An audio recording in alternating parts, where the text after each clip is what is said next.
Nous allons donc commencer l'analyse graphique du CAC 40 du 22 septembre 2020. Donc le CAC 40 aujourd'hui en petite baisse de 0,40% avec une clôture à 4772,84.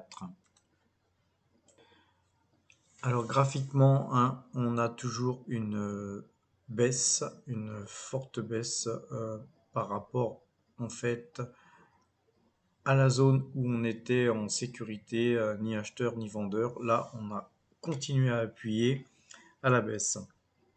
Donc, on s'aperçoit que il y a moins de volume sur ces 3 derniers jours. Les volumes sont baissiers. L'amplitude de baisse est moindre que évidemment hier. Néanmoins, le marché reste baissier. On a toujours le parabolique SAR baissier, la moyenne de 12 vendeuse et le Directional Index mouvement vendeur aussi. Alors aujourd'hui, nous allons voir les bandes Bollinger sur le CAC 40. J'aimerais bien voir ce que ça donne. Donc on va aller sur indicateur. On va sur Bollinger Bands. Et puis on va regarder ce que ça donne. Voilà. Et on voit que sur... alors, qu'est-ce qu'une bande de Bollinger? Vous voyez ici, en fait, c'est une moyenne mobile supérieure et une moyenne mobile inférieure. Ce qui est intéressant de voir dans le fonctionnement normal d'une bande Bollinger, c'est qu'on évolue dans cette bande un petit peu comme on évoluait dans un triangle précédemment. Sauf que la particularité de la bande Bollinger, il faut regarder les paramètres de cette bande Bollinger. Donc on a du 22. Je vais modifier parce que moi j'utilise du 18 2. Voilà. Et quand on regarde, de toute façon il y a peu de différence. Quand on regarde les cours du CAC 40, eh bien on est sorti de la bande Bollinger. Et là c'est comme si on s'enfonçait sous l'eau. Et quand on s'enfonce de cette manière sous l'eau, il y a un moment donné, comme un bouchon, on revient dans la bande Bollinger. Ce qui fut le cas aujourd'hui, on était sorti hier. Donc vous voyez, quand on est là, sur cette zone-là, on peut tenter des achats à contre-courant, mais très brefs, évidemment avec des stops, et on revend quand on arrive sur la bande Bollinger. Pourquoi? Parce qu'on y est arrivé. Et là, par contre, on a continué de s'enfoncer. Donc, on aurait pu tenter en fin de soirée un achat. Et demain, il est fort probable que la bande de Bollinger va continuer à descendre, mais que les cours vont remonter au sein même de cette bande Bollinger. On pourrait qualifier les sorties de Bollinger, quand les cours sortent de la bande Bollinger, on pourrait qualifier ça d'irrationnel. Et donc, comme là par exemple ici, on était sorti de la bande Bollinger, et ben on y est revenu. On y est revenu, donc quand on en sort, c'est un indicateur un petit peu d'irrationalité.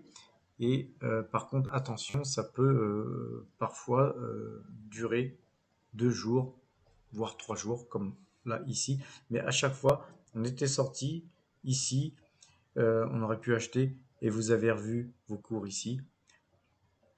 Là, on était sorti, on pouvait acheter, et vous avez vu des cours ici, et même beaucoup plus haut, parce qu'à un moment donné, une fois qu'il y a une force qui expulse la bougie de l'irrationnel, parfois, eh ben on continue et on va tenter de chercher la bande Bollinger supérieure. Alors là, aujourd'hui, l'analyse, elle est que demain, certainement qu'on aura au moins une petite hausse parce qu'on a fait pendant 2 séances quelque chose d'irrationnel. Alors par contre, il faut se méfier des bandes Bollinger, par exemple. Là, on va regarder, on va faire un zoom de pendant le crack qu'il y a eu pendant le Covid. Et là, on voit que effectivement, ici, ça n'a pas fonctionné. Ici, ça n'a pas fonctionné. Donc, quand c'est très très puissant comme ça, quand la bande Bollinger commence à s'affaisser, effectivement, c'est plus comme si on se retrouvait sous l'eau. Et là, par contre, c'est justement une période où on se dit, donc c'est très baissier. Et ben, dans ce cas, chaque fois qu'on revient dans la bande Bollinger, on re-shoot le marché pour pouvoir bénéficier de cette remontée qui est en fait une prise d'élan pour repartir de plus belle et puis s'effondrer et ainsi de suite. Par contre, là, par exemple, on voit que cette sortie de Bollinger, elle a fonctionné puisque le lendemain, on a revu des cours plus hauts, donc on aurait pu acheter ici, revendre là.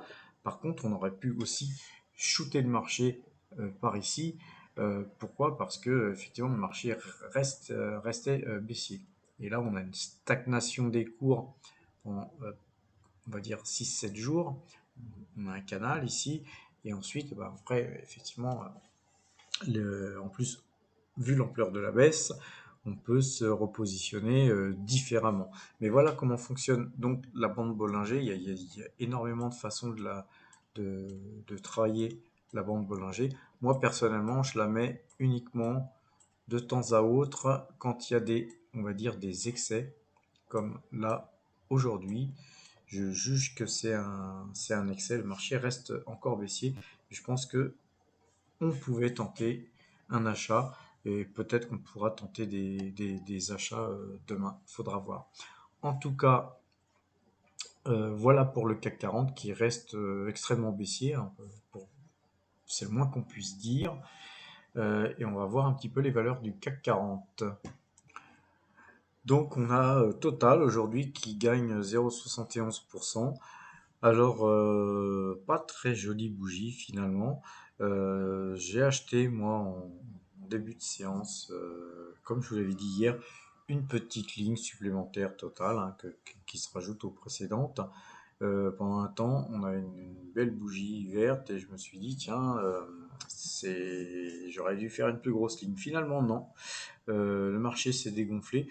A priori, on est sorti encore donc de la bande Bollinger. Je pense qu'on aura certainement euh, une petite hausse demain sur Total. De toute façon, sans quoi, c'est pas grave, elle peut baisser à 28 euros que ça me dérangera pas. Je rachèterai encore une petite ligne à 28 et puis 27 et jusqu'à 22, même si elle y va, ce que je ne pense pas. Alors concernant d'autres valeurs, eh bien, on a GTT qui monte un petit peu. Donc finalement, les GTT, je vais pas les vendre, je vais les conserver. En fait, je peux bouger dans mon portefeuille. Sur les valeurs françaises, on va attendre parce que tout est vraiment vendeur. Même s'il y a des occasions, on va se polariser surtout sur plutôt Total aujourd'hui. On va attendre un petit peu pour AXA et CNP Assurance parce que comme c'est des valeurs d'assurance. Effectivement, si on devait reconfiner, etc., ça pourrait coûter cher aux assurances. Donc, on va un petit peu attendre sur ces belles valeurs qui méritent néanmoins d'être en portefeuille. Mais la patience peut nous permettre d'acheter à de meilleurs prix. Donc, c'est ce qu'on va faire. Sinon, concernant les valeurs américaines, on a Tupperware qui est en très grande forme. Je ne vais pas vous montrer le graphique, mais elle montre aucun signe de faiblesse, donc on peut la conserver en portefeuille. Visiblement, elle ne craint rien. Et par contre, Eastman Kodak, voilà, je pense que là, il faut mieux attendre. Normalement, avec ce qu'on avait gagné, on a pu mettre des stops et sortir. Donc, mettre des stops à 10-11 euros, c'était certainement ce qu'il y avait de mieux à faire. Pour ceux qui ont été stoppés, bah, c'est parfait. Pour les autres, si vous avez encore des gains, le mieux c'est peut-être de sortir direct de cette société, sauf si ça représente qu'une infime petite ligne, comme moi actuellement. Je conserve le peu qui me reste, puisque c'est des actions gratuites. Mais sinon, si vous avez des gains, plutôt sortez. Vaut mieux sortir avec des petits gains que des grosses pertes. Donc voilà, les valeurs américaines, on va regarder d'autres valeurs. On s'aperçoit que Apple continue de monter d'un peu plus d'1%. Donc c'est pas franchement super haussier, mais enfin bon, c'est un peu dommage. Peut-être que je me trompe, qu'elle ira pas à 96 et que de l'acheter sur les 100 dollars, c'était peut-être une bonne opportunité. Je ne sais pas. Moi, je vais attendre toujours sur Apple parce que je pense que le marché là, il se cherche et se cherche plutôt vers le bas. On a quand même des valeurs comme euh, on a Kaman Corporation qui se porte pas mal aussi aujourd'hui.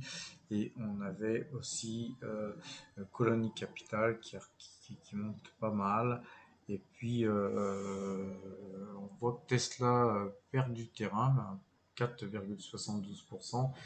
Et Microsoft, belle petite hausse de 2,34%. En fait, ce qui est intéressant de voir, c'est que euh, quand même, le marché américain se tient bien. On a Clorox, une belle compagnie, Clorox, je vous en reparlerai un de ces quatre, qui monte de 1,70%. PepsiCo qui monte aussi, on a Coca qui monte, Google, voilà, Colgate, tout monte. Et puis, voilà, surtout Apple, ça c'est vraiment une valeur que je lorgne.